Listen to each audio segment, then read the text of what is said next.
break that's just coming in while the opposition is in a huddle. We understand that the Prime Minister is also chairing a key meet with the Defence Minister Rajnath Singh, Parliamentary Affairs Minister, who are in attendance. In fact, Arjun Ram Meghwal is also present in this key meet which is happening with just 20 minutes to go for the session. Prime Minister holding meet with the top leaders. So that's the news break that's just coming in. Prime Minister Modi is holding a meet with Defence Minister Rajnath Singh, Parliamentary Affairs Minister Prahlad Joshi and Union Minister Piyush Goyal and Arjun Ram Meghwal as well.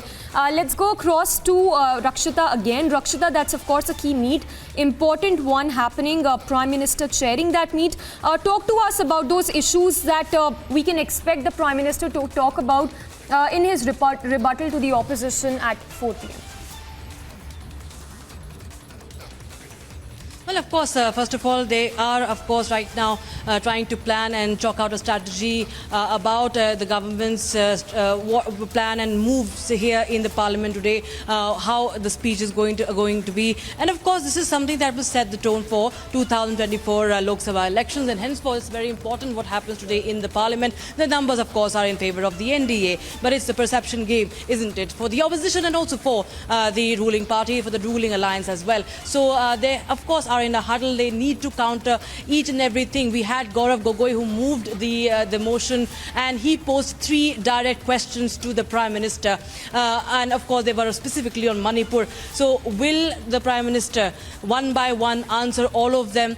How does he counter Rahul Gandhi? Does he counter Rahul Gandhi or not? And if he does, how does he counter? That will be something interesting to see. I have with us my guest, Deshratan Nigam, continues to be with us. Mr. Nikhil Jain is also with us, and now we are also being joined by Aam Aadmi Party's Abhinandan Mathur, who is also here with us to give us her perspective and what is her party's stand on what is going to happen right now. But before I go to Ms. Mathur, Mr. Deshratan Nigam had a counter to what Mr. Nikhil Jain had to say about Prime Minister's, what he says was silence for 80 days over Manipur.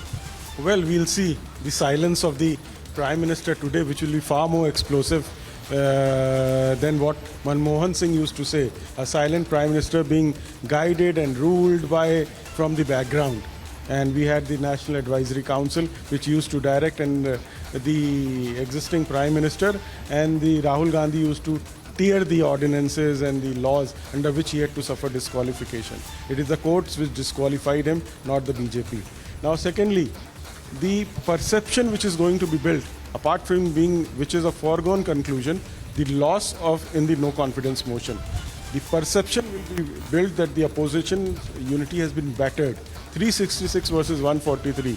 The perception in the people will go that the NDA and the BJP and the Prime Minister Modi has battered the opposition unity when they are fighting each other all the time. I mean, what is this facade of unity? And the achievements of the government will obviously be highlighted by the Prime Minister. And believe me, what Prime Minister will do to the opposition today is to expose the hypocrisy. And I said, take off the mask, and the true face of the opposition unity will be shown to them, whether it is West Bengal, whether it is Kerala or any other state where you fight with each other and still you call yourself united. All right, I'll try and rope in Ms. Mathur here from Aam Aadmi Party. Ms. Mathur, of course, this is something that is it's looking like an exercise for practicing unity by the opposition. There are different ideologies, there are different parties that are now coming together and putting out a united front before the Prime Minister, before the BJP. This exercise that is going to happen, or this is happening for the past 2 days, the no confidence motion, is this just an act of futility just to show some unity that we are together? And maybe it's like a desperate act to show that we are united, while what we see outside the parliament, they are not. Well, I agree with you on the fact that this is a desperate step. The country is right now waiting for the Prime Minister to address the country on things that matter to us. Talk to us about Manipur, tell us what is going on. Talk to us about inflation, talk to us about unemployment. There are many key issues that are really pressurizing the common people at the moment, and that is what we want to know. As far as the unity is concerned, absolutely. That is the idea of, bringing together an alliance and calling it India, because it's not about the Congress or the Aam Aadmi Party or the Samajwadi Party coming together. It's really about varied voices from India that don't agree with Modi ji, that are not scared of Modi ji, that are not scared of the ED and CBI, that are not scared of any assault on them, are going to come together to raise the voice of the people. That is the beauty of democracy. But unfortunately, it seems that there is no accountability. Like a colleague was saying earlier, we don't see the Prime Minister even present in the Parliament. We spent crores and crores of rupees in building this new temple of democracy and whatever, he wanted to call it on the day of the inauguration, and then does not even show up in any of the sessions. When there are so many people dying in Manipur, there is a real crisis, almost like a civil war going on in an important part of the country. And if you saw, the way that Raghav Chadda has been attacked in the parliament, only because a 34-year-old, well-informed, well-educated parliamentarian is, trying to follow the rules and raise the voice of the people. And this is how you're shunning down and shutting any opposition. But we must remember that the people of this country are, more sayana, more smart than the BJP thinks. They have managed to fool us by, promising us Achhe Din.